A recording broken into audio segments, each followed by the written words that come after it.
so today I wanted to take you through a full day of what I'm eating in a day while I'm bulking, and I wanted to show you how I use a kitchen food scale and how I use an app like MyFitnessPal to track my macros to ensure that I'm super on track with my goals. I found that counting my macros has been really helpful for me to see the quickest physique results. Like, I went for a long time without counting calories, and it was great because I gained a shit ton of muscle. I learned how to eat a shit ton of food. But when it came down to actually wanting to lean out or have more specific physique goals, calorie counting is the way to go. And for a while, I would like try to count calories and I hated it so much. Like, I thought it was way too cumbersome, way too tedious, like way too much work. And I've picked up a lot of tips along the way that have helped make calorie counting as easy as fucking possible for me.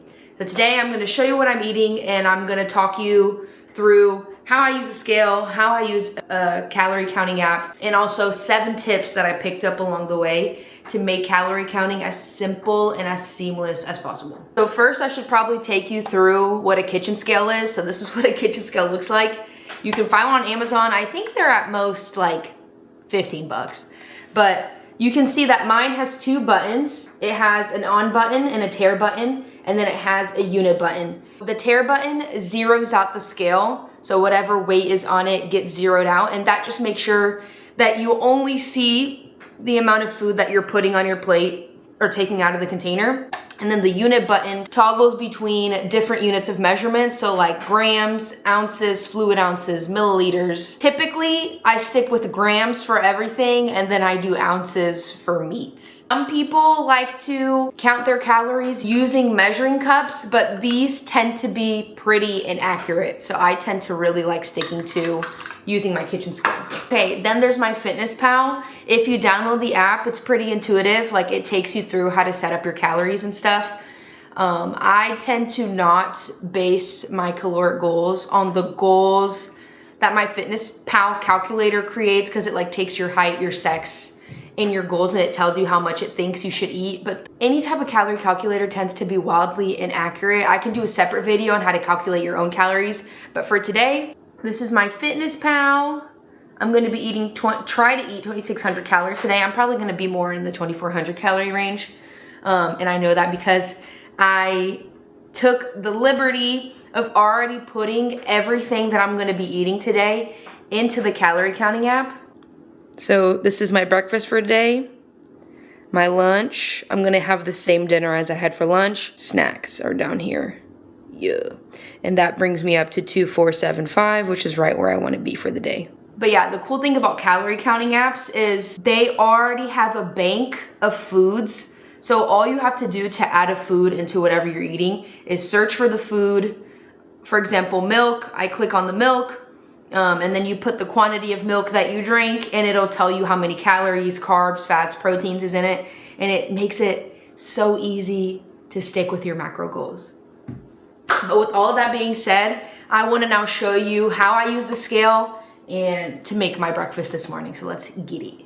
There's basically only 3 things that I'm going to be weighing for my breakfast, which is going to be my butter, my cream cheese, and my blackberries. For something like eggs, like I'm not going to measure like half an egg, you know what I'm saying? So for eggs, all I have to do is look up eggs into the app. So eggs, type it in. And then I'm gonna put my quantity to 3. Bada bing, bada boom. I just put eggs into my calorie calculator.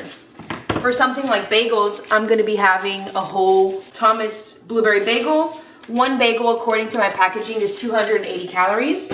So I'm gonna look up Thomas blueberry bagel. For me, it's already gonna pop up pretty quickly because I eat this pretty often, and the app will like memorize the foods that you eat most often. And then I'm just gonna put my serving size to 1 bagel, and also make sure that the app matches my food nutrition label. First thing I'm gonna measure out is the butter that I'm gonna be using to cook my food in. And that's a tip right there. Things like olive oil and butter that are super high in fats can be super high in calories. So whenever I'm bulking, I have more wiggle room to consume something like olive oil and butter. So for example, 1 tablespoon of olive oil, which is not that much olive oil. Think about it, 1 tablespoon is 120 calories. I'm gonna use a lot less olive oil and butter when I'm cutting, but since I'm bulking and I need to get my calories up, so here's what you gotta do. You gotta take out your food scale, you put the container with the food that you wanna take out of it, this is my butter container, and then you click the on button. In my meal plan, I'm eating 4 grams of butter for breakfast. I'm gonna make sure my units is in grams, okay? And I'm gonna take out 4 grams. See, this little amount of butter is 8 grams, 6. So I'm gonna put a little bit back until I get 4 grams. So this is what 4 grams of butter looks like.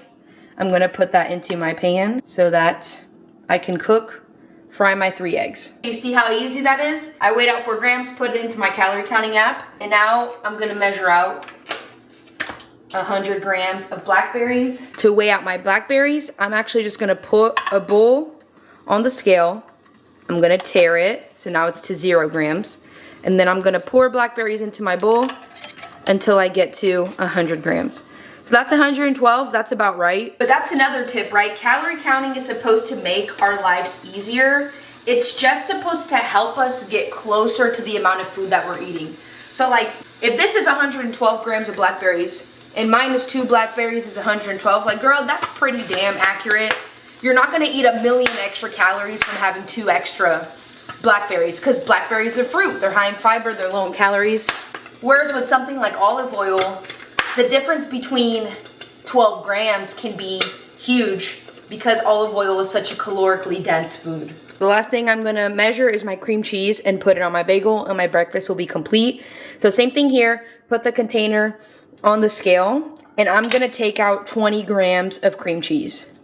So, and that's how much I'm gonna be putting on my bagel. So that was about 17 grams. 21 grams, that's about right for me. So that's my breakfast. That's how I use the scale to measure it and how I use my FitnessPal to input it into my system. Notice how my meal is made up of 5 ingredients. Very simple. Butter, cream cheese, the bagel, blackberries, and eggs. I made the mistake in the beginning when I first started calorie counting of like wanting to eat like very elaborate meals with like multiple ingredients, which is really great. Like it's really good to eat a salad that has like 10 different vegetables, you know what I mean? Like that's good for you. But when you're learning how to count, for the sake of simplicity and for the sake of keeping the shit as easy as possible, the simpler your meals are, the better, and you can still get a lot of variety. And ultimately, you're not gonna be counting indefinitely. Hopefully you'll have maintenance periods where you're not counting at all and you're just enjoying your life.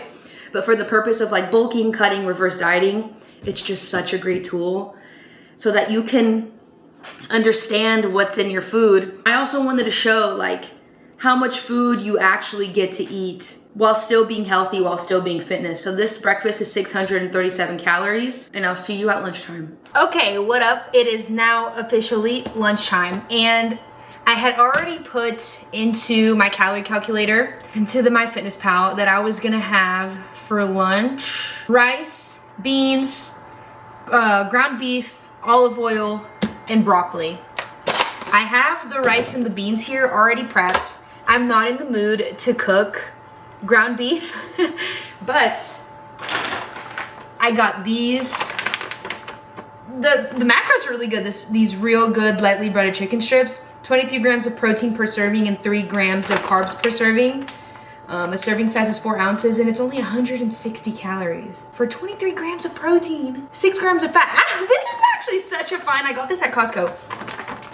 So I want to show you how easy it is to erase, delete an input and add a new one. So I'm gonna keep the rice, beans, and broccoli, and then I'm just gonna add these real good chicken strips. So let me look it up. I literally just look it up in the app. Real good, lightly breaded chicken strips. So let me see. I want to find the one that's most like 4 ounces, 160 calories. Add. Boom. So that's gonna be my lunch. I'll probably eat the same thing for dinner. Let me measure out 4 ounces and pop these baby in the air fryer. Boom, tear, switch to ounces.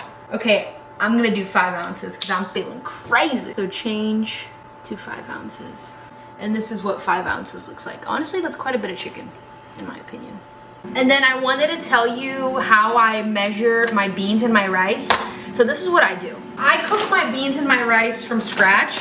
If you do like a can of beans or if you do pre-made packaged rice, you could just look on the package and see how much you eat. I just base it off of dry. Okay, so I'm gonna explain. So what I typically do is I make 4 servings of beans for me and 4 servings of rice, and I cook them in their pot. So like I have a rice cooker and I have an Instant Pot cooker. So when I cook the 4 servings of beans, all I have to do is split it up into 4 even servings. And then for the rice, same thing. I eat 90 grams of dry rice every time. I multiply that by 4. And then once it's done cooking, I just split it up into 4 equal servings. So it's less measuring for me and just eyeballing. I know I made 4 servings. I know I measured it before I cooked it. So like for my rice, this is the pot that I cook my rice in. I put the pot on here. I put 90 times 4 is 360 grams of dry rice, and then I cook it, and that literally doubles in size. Split it up into 4 even servings. Does that make sense? But you don't have to do your rice from scratch. Like you can buy your rice in your pinto beans, like in a can or pre-packaged. That's just how I like to do it. And then for my broccoli, I'm doing 100 grams of cooked broccoli, and I have just enough. Yeah. Warm this up in the microwave. Another thing I should add, when I went out to Costco to buy like groceries, to buy those chicken strips, I stopped and I got a little latte. And so I'm gonna show you how I would do that. In here, when you're eating out, you're just kind of gonna have to guesstimate. And I went to a local coffee shop, so I'm just gonna assume it's a Starbucks latte. I'm pretty sure it was a 16 ounce. So a Starbucks latte, it says it's 190 calories, so I'm gonna add that. And then I also had 2 sugar packets. So I'm gonna look up sugar packet, 1 packet, so I'm gonna do 2. My latte came out to just above 200 something calories. I think I'm gonna go to a Halloween party tonight, so I'm probably gonna have to guesstimate those calories. I had kind of put what I already was gonna eat today, but as the day went on, plans changed. You can easily change what you're eating in the app. And I ran out of chocolate chip cookies, so I'm gonna get rid of that. I'll probably still have a glass of milk though. And probably maybe have like a smaller dinner so I can go have like drinks and food at the Halloween party. But let me show you what I'm having for lunch. There's my super random lunch. And for the chicken nuggets, or the chicken strips, I'm probably gonna put ketchup on this. Actually, no, I'm gonna do Chick-fil-A sauce, and you can also input Chick-fil-A sauce in here. In fact, please do input Chick-fil-A sauce because Chick-fil-A sauce most likely has a lot of calories. So Chick-fil-A sauce. 1 packet of Chick-fil-A sauce, 140 calories. Boom. So my lunch comes out to almost 800 calories. I'm having half a cup of dry rice, which is about like a cup and a half, 2 cups of cooked rice for 320 calories. A 1/4 cup of dry pinto beans, which comes out to like maybe half a cup of cooked pinto beans for 100 calories. 100 grams of broccoli for 35 calories. The lightly breaded chicken strips, 5 ounces for 200 calories, and then 1 Chick-fil-A sauce for 140 calories. But you're probably gonna notice, eating out a lot, you have to do a lot of guesstimating in the app. So like, I had a latte, I had to just pick a rough guesstimate of of how much I consumed, but I don't really know because I didn't weigh it myself. You know what I mean? When I go to the Halloween party tonight, I'm gonna have to just guesstimate how many drinks I had and how much food I had, but I won't be able to actually know because I didn't weigh it myself. So there's just a lot more room for error the more you eat out. So when I'm bulking, because I have more calories to consume anyways, I can be more flexible with how much I'm eating out and how loosely I'm tracking, versus when I'm bulking and I have less calories to play with, I tend to eat more from home so I can stick to my calories better, less room for error, achieve my fat loss better. So yeah, the easiest way to count calories is just to eat the same home-cooked meals over and over and over. I try not to be too creative when I'm cutting, especially, just because it's just so much more work to track that way. And I think you'll be surprised that we don't need as much variety as we think we do in order to enjoy our food. And so if you're somebody that eats out a lot, as you slowly transition away from eating out so much, your palate kind of changes and you kind of get used to eating the same foods on rotation. And when we eat the same foods like over and over again, we have more accurate weigh-ins. So like, think about it. When you go out to eat and you go out somewhere that has like a lot of sodium, maybe you drink soda, maybe you have a couple drinks, and you step on the scale the next day and the scale is like 5 pounds up, it's not because you gained 5 pounds overnight. It's just because your body is inflamed, probably holding onto more water because you had like high sodium foods. Whereas when you eat your same at-home foods, your weigh-ins are much more consistent, so you can get a better picture of how your weight is responding to the diet that you're doing. So yeah, there's nothing wrong with going out and enjoying life, but like when I'm cutting, maybe I won't go out to eat more than once or twice a week. When I'm bulking, I have more wiggle room to eat stuff like chicken tenders and still be within my calorie range. This is my lunch. At this point, dinner and any other snacks that I have are kind of up in the air, but I'll most likely adjust my calories as I go on because what I thought I was gonna eat today didn't pan out. And I'm glad that I'm able to show you this on video because that's how it usually happens. Sometimes we plan ahead and then things happen and we end up having chicken tendies instead, and we end up having a coffee on the road instead because we need to be able to be flexible and live life. And that's why I love calorie counting, because it allows me this flexibility with my food while still reaching my freaking goals. The last time I recorded was at lunchtime. It is now Monday, so I didn't even finish recording, but it's okay. Here's what happened. I ended up not even having a dinner because I knew I would be going to a Halloween party and I would be having a party. So I showed up to the Halloween party. I had half a croissant sandwich. I ended up having 8 drinks that night. I also had some like charcuterie stuff at the party. I didn't even eat much at the party. Less than I thought. But with the 8 drinks that I had, and then after the night of drinking, of course, we went to a little pub and like we had some food. I ordered these buffalo chicken egg rolls and they were so good. And so here's the thing. I ate out. I had no idea how many calories were in these foods. So I literally just guesstimated with my heart. And when you're calorie counting, there's no way to like really know what you're eating when you're eating out, okay? Yeah, I did the best that I could, and my calories came out to 3,253 for that day. Ideally, I would want to show you like an ideal day for me, but to be completely fucking honest, this is like a great lesson of like how quickly drink calories can add up. One night of drinking can really do damage. So I'm bulking, I'm eating 2,600 to bulk. I even ate above my bulking calories. I'm not like freaking out or anything because I knew exactly what I was doing and I know how to correct for it. I know that on Saturday and Sunday, I'm just gonna reel it in a little bit and I'll be right back on track. Okay, editing Marina here. So what I mean by correcting over the days is my double chin is going crazy right now, but if I overate by 700 calories on Saturday night, then that means I have to eat minus 700 calories throughout the week. So for example, I eat minus 350 on Sunday and on Monday. So usually I'm supposed to hit 2,600 calories per day on Sunday and Monday. I would just hit 2,250 instead, and that would put me right back on track by Tuesday. I hope that math makes sense. No need to overexercise, no need to restrict myself or undereat. Just get right back on track. But would I have, even though I'm bulking, would I have multiple nights out like this very frequently? Probably not, because after all, I'm still trying to lean bulk. I'm not trying to dirty bulk. So I'm not trying to gain a shit ton of fat. I'm trying to gain a shit ton of muscle and a little bit of fat.